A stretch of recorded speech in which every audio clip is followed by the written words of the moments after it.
Steps to being happy alone, beginner's guide. Some people are naturally happy alone. But for others, being solo is a challenge. If you fall into the latter group, there are ways to become more comfortable with being alone, yes, even if you're a hardcore extrovert. Regardless of how you feel about being alone, building a good relationship with yourself is a worthy investment. After all, you do spend quite a bit of time with yourself, so you might as well learn to enjoy it. 1. Avoid comparing yourself to others. This is easier said than done, but try to avoid comparing your social life to anyone else's.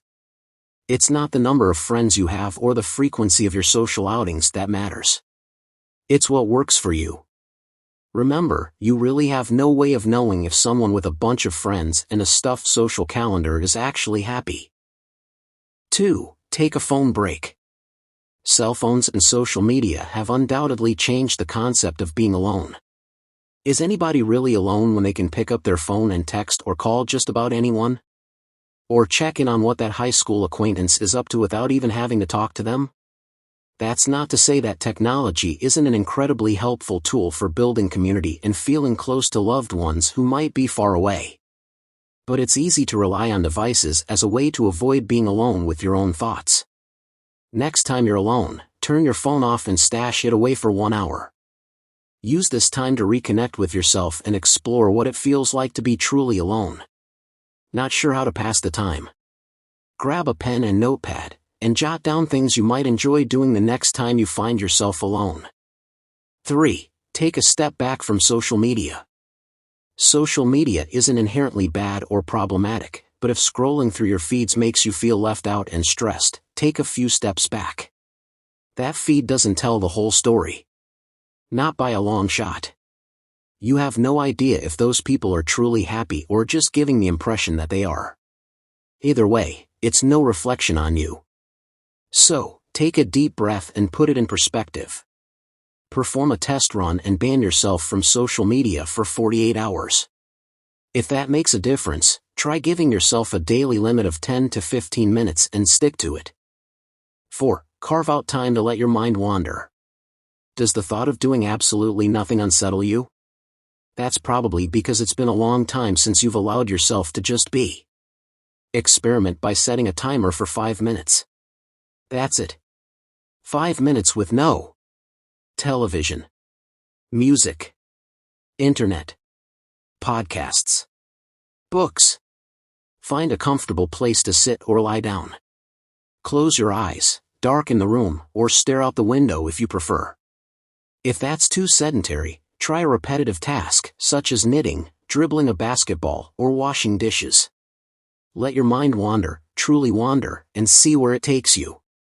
Don't be discouraged if it doesn't take you very far at first. With time, your mind will get used to this new freedom. 5. Get physical. Exercise helps release endorphins, those neurotransmitters in your brain that can make you feel happier. If you're new to exercise, start with just a few minutes a day, even if it's just morning stretches. Increase your activity by a minute or 2 each day. As you gain confidence, try weight training, aerobics, or sports. Plus, if you're still uneasy about going out on your own, hitting the gym alone can be a great starting point. 6. Take yourself on a date. They might sound cliché, but self-dates can be a powerful tool for learning how to be happy alone. Not sure what to do? Imagine you're trying to impress an actual date and show them a good time. Where would you take them? What would you want them to see or experience? Now, take yourself on that date. It might feel a bit odd at first, but chances are, you'll see at least a few other folks dining solo or purchasing a movie ticket for one. If money's an issue, you don't have to go big. But also remember it's a lot cheaper to pay for one than it is for two. Still sounds too daunting? Start small by sitting in a coffee shop for just 10 minutes. Be observant and soak in your surroundings. Once you're comfortable with that, going out alone won't seem so unusual anymore. 7. Spend time with nature. Yes, another cliché. But seriously, get outside. Lounge in the backyard, take a walk in the park, or hang out by the water. Absorb the sights, sounds, and smells of nature. Feel the breeze on your face. 30 minutes or more a week spent in nature can improve symptoms of depression and lower blood pressure. 8. Volunteer. There are so many ways to volunteer your time in service of others. You can volunteer in person or help out remotely from home. Either way, helping others can make you feel good. Plus, it can help you feel connected to others while still getting in some quality alone time. Research volunteer opportunities in your neighborhood. It's important to find something that feels right to you. Make sure their needs are a good fit with what you're willing and able to do. If the first thing you try doesn't work out, it's perfectly reasonable to move on and look for something else. Perform a random act of kindness whenever the opportunity presents itself. 9. Acknowledge things you're grateful for. Research shows that gratefulness can boost feelings of happiness and hopefulness. It's easy to take things for granted as you go about your day. Devote some time to reflect on the things you're grateful for. They don't have to be spectacular, mind-blowing things.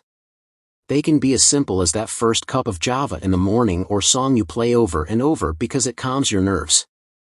Make a list, mental or physical, of the things in your life that you appreciate. The next time you're alone and feeling down, whip out this list to remind yourself of everything you have going for you. 10. Give yourself a break.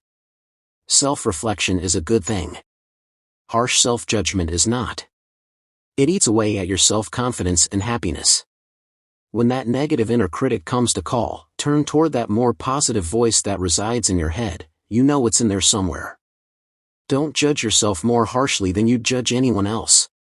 Everyone makes mistakes, so don't keep beating yourself up over them. Remember the many good qualities you possess. 11. Serve yourself a top-notch meal. No dinner companion? Eating alone doesn't have to mean eating prepackaged food in front of the TV. Prepare a fabulous meal for one. Set the table, use a cloth napkin, light a candle, and do whatever you would do if you were throwing a dinner party. You're worth it all by yourself. 12. Find a creative outlet. What have you always dreamed of doing, but have put off? Don't worry if you're not good at it. The point is to try something new and different, to take a step outside your comfort zone. Take on a home improvement project. Learn to play an instrument, paint a landscape, or write a short story. Do it on your own or enroll in a class. Give yourself ample time to see if it's worth pursuing. If you don't like it, you can at least cross it off your list and move on to something else. 13. Practice forgiveness. What does forgiveness have to do with your happiness? A lot, as it turns out. Among other health benefits, the act of forgiveness may reduce stress, anxiety, and depression. It's less about making the other person feel better than it is about making yourself feel better. Yes, that means writing a letter forgiving someone who's hurt you without actually sending it totally counts. Forgiveness can take a load off your mind. While you're at it, don't forget to forgive yourself, too. 14. Take care of your health. Mental health can affect physical health and vice versa. Taking care of your physical health may help boost your overall happiness. Plus, it's a good way to foster a good relationship with yourself. Make eating a balanced diet, exercising regularly, and getting plenty of sleep part of what you do with your alone time. Be sure to get an annual physical and see your doctor to manage any pre-existing health conditions.